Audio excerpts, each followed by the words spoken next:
In this video, I'm going to tell you why some brands just feels premium. Every one of us have felt this at some point when we walk into a store or go to a website and feel that this must be expensive.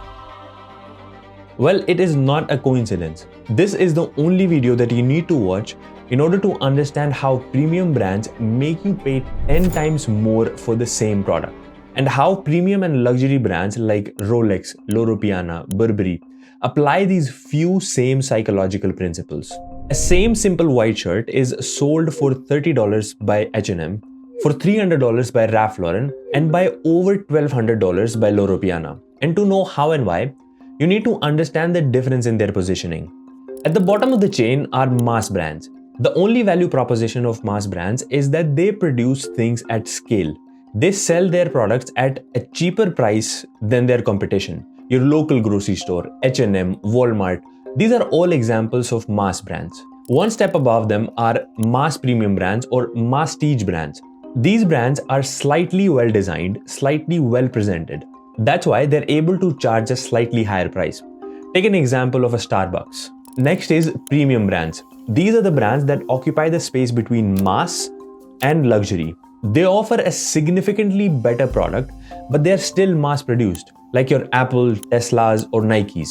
And one step above them are luxury and ultra luxury brands. They operate on craftsmanship, exclusivity, and scarcity. Often this scarcity is artificially created by only producing their products at a lower volume, or by pricing it at such a high price point that it automatically excludes a majority of the population.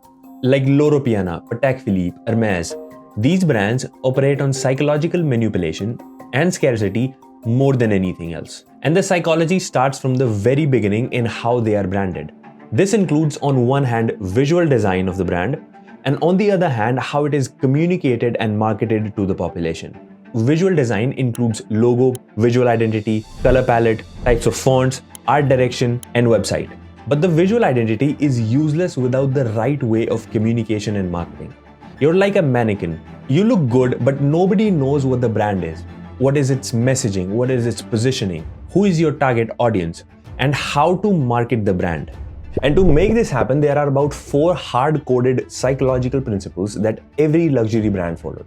First one is contextual association. This is the oldest trick in the playbook and one of the easiest ways to shape the perception around your brand. There is a story about Tommy Hilfiger's very first campaign that will tell you everything that you need to know about this. In 1980s, Tommy Hilfiger was completely new and irrelevant, and they wanted to launch a new brand.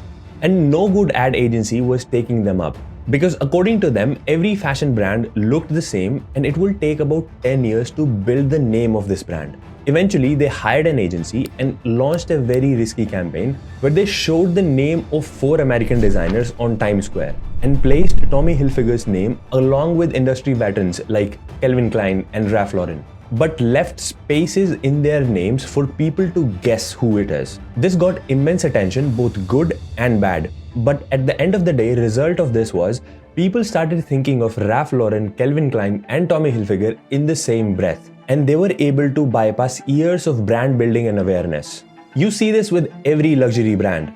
This is the reason Rolls-Royce like to showcase their cars next to aircrafts, in aircraft hangars, because they want you to associate the engineering of these Rolls-Royce with the engineering of these aircrafts.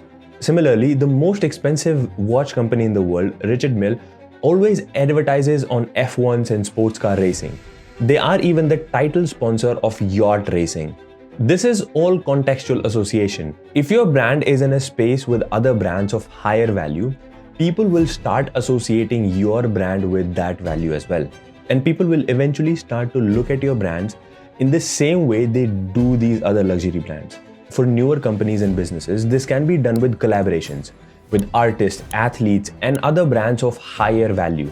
Other than quality of your product and pricing, I'd say contextual association is one of the most important factors in building a luxury brand. Second, and one of the most important but highly misunderstood concept, is the concept of an identity. Almost everybody thinks that an identity is about the identity of the brand, the story of the brand, the messaging of the brand. But it is as much about the identity of your customer as well. Most famous case of this is Apple. For decades and decades, they have been saying that Apple is the company of rebels, that Mac and all of its other products are for creative people. The famous Steve Jobs line is that they wanted to build Mac that helps people become more creative, not just more productive. And the result of that is you see these famous iPad ads or iPhone ads where creative people are designing, drawing, and anyone who feels that they are creative and they are an artist aligns with the identity that Apple has been selling for years, which makes them feel that Apple and its product are the right choice for them. And all of the luxury brands try to focus on targeting the identity of their customers. They position themselves as the product that you buy if you are rich. The messaging of these brands are that you should buy them because that's what rich people do. Third is scarcity. In this, you have to make sure that your product is not a commodity that anyone and everyone can buy all the time.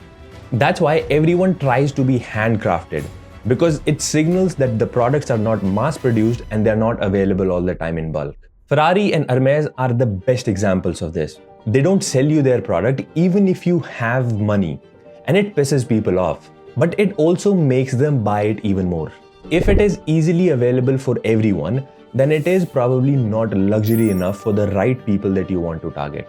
And this scarcity can be artificially created as well, by the number of units that you produce in a year, or by pricing it at such a high price that almost 90% of the population is automatically excluded. The final nail in the human psychology is story. All the great and premium luxury brands are wrapped in stories that resonate with other humans. Patagonia sells the story of saving Earth with its products. That's the reason immoral people from finance world, Wall Street, hedge funds wear it all the time, because this is one of the few times they are part of a morally correct story. Loro Piana sells the story that you're wearing the finest clothing material. At the end of the day, if you take anything from this video, then understand this. For any luxury brands, it starts with you. You believing in your product and believing that it is worth the price that you are charging. Loro Piana sells a shirt worth $1,200 because they believe that the value of this shirt is $1,200. It is not a combination of the price of raw material for them. It's their art and it's their craftsmanship. For them, it's a piece of their art.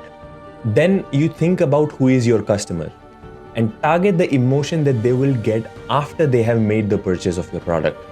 Rolex makes people feel that they have made it in life. That feeling is their product, not the watch. Then you market it with positioning and story that invokes a sense of identity in the mind of people that you want to sell to.